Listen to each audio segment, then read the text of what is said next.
Winnie the Pooh, Eeyore be happy, a little golden book. If Pooh had felt any happier, his stuffing would have popped. That's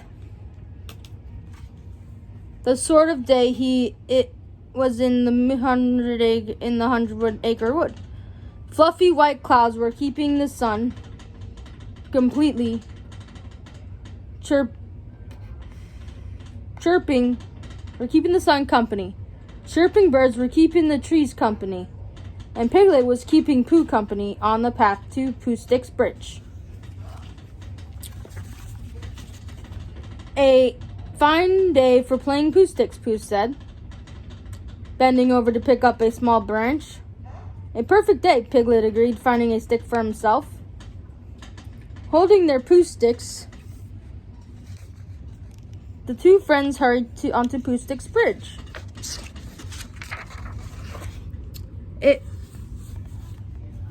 If you've never been to the 100-acre woods and played Pooh Sticks, you probably don't know how to play the game. Pooh Sticks is easy. It was invented by Pooh, who isn't a very complicated bear. When they played, Pooh and Piglet just dropped their sticks into the river. Then they ran over to the other side of the bridge. If Pooh's stick floated out first, Pooh won. And as they leaned over the side, the two friends saw a familiar orange and black striped tail sticking out from under the bridge. "That's Tigger's tail," exclaimed Pooh. "Do you think he's lost it?" Piglet said in a worried voice. "No," said the tail. "The rest of me's in here too." Pooh and Piglet leaned over a bit more, careful not to fall into the river. There was Tigger sitting on the riverbank below. "Whatever are you doing there?" Pooh said. "Why aren't you having fun bouncing?" Bouncing was what Tigger liked to do best.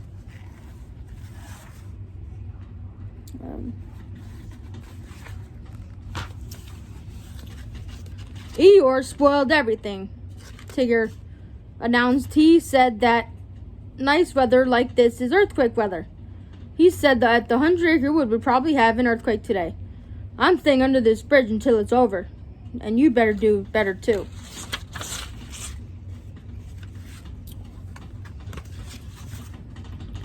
Meanwhile, Christopher Robin was in the 100-acre wood, growing worried. He hadn't seen Pooh or Piglet all day, so he decided to start looking for them. First, he looked in Pooh's hempalump trap. Sometimes Pooh or Piglet fell into the trap. They weren't there.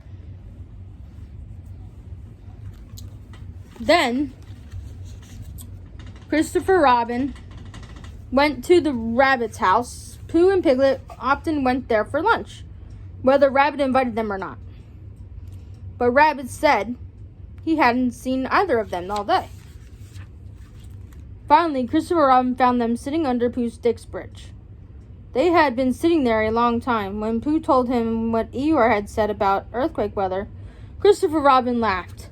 "Silly bear," he said. "There's no such thing as earthquake weather. Eeyore was just being gloomy again."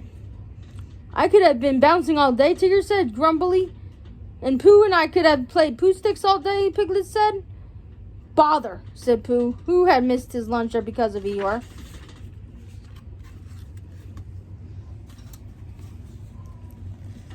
Pooh led the way to the gloomy place where Eeyore lived. They found the little donkey nibbling at a patch of twizzles near his gloomy little house. You said there was going to be an earthquake," Tigger said, "and you spoiled our whole day." Eeyore could tell by the tone of his friend's voice that he was annoyed. "Why do you always have to be so gloomy about everything?" asked Piglet. "It's nicer to be happy than gloomy," said Pooh. "Perhaps it is," Eeyore agreed, "but I don't know how to be happy. Nobody ever showed me."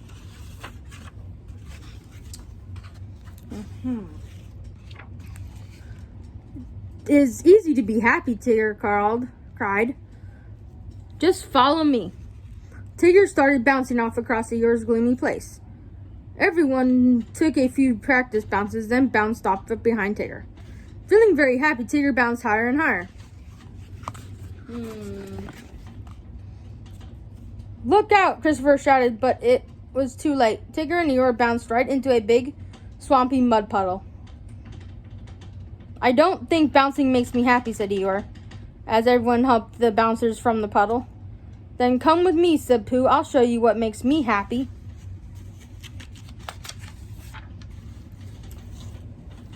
Pooh took an Eeyore and the others to his house. Being happy means having a cupboard full of pots of honey from the honey tree, Pooh said as he opened the cupboard. Christopher looked in one pot. This pot is empty, he said. Tigger looked in another. So is this one. Oh, bother, said Pooh. I forgot. My honey pots are all empty. I shall have to get some more. Pooh's friends went with him to the honey tree.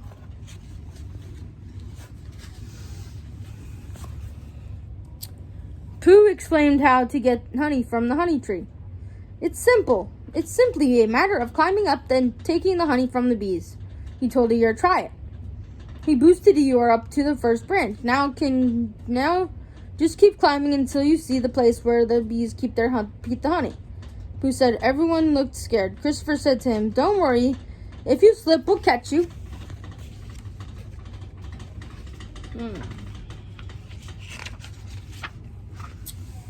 Eeyore kept climbing until he came to a hollowed-out place in the tree trunk. He reached inside and felt around for the honey. In a second, he was surrounded by angry bees. Eeyore threw himself back and came tumbling out of the tree right on top of Pooh. They all picked themselves up and ran as fast as they could to Piglet's house. The bees swarmed after them, buzzing angrily. As he ran, Eeyore cried, I don't think taking honey from the honey tree makes me happy. But then it was Piglet's turn to show Eeyore how to be happy. Luckily, the bees didn't follow them all the way to Piglet's house. Once they were there, Piglet said, I feel happy when I'm painting my house. Eeyore, why don't you try it? He went to the garage to get some paint. Eeyore had never climbed a ladder before.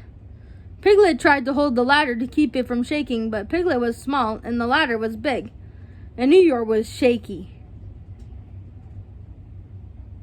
Halfway up the ladder, Eeyore tripped on his own tail.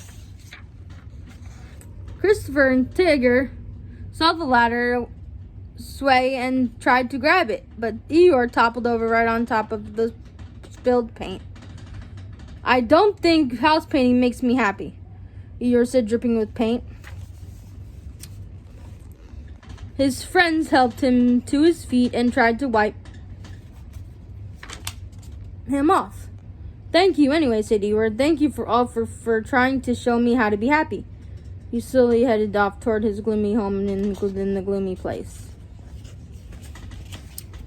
That evening, after a good bath, Eeyore sat in front of his little house. He looked up at the stars-sprinkled sky. He looked at the big round moon.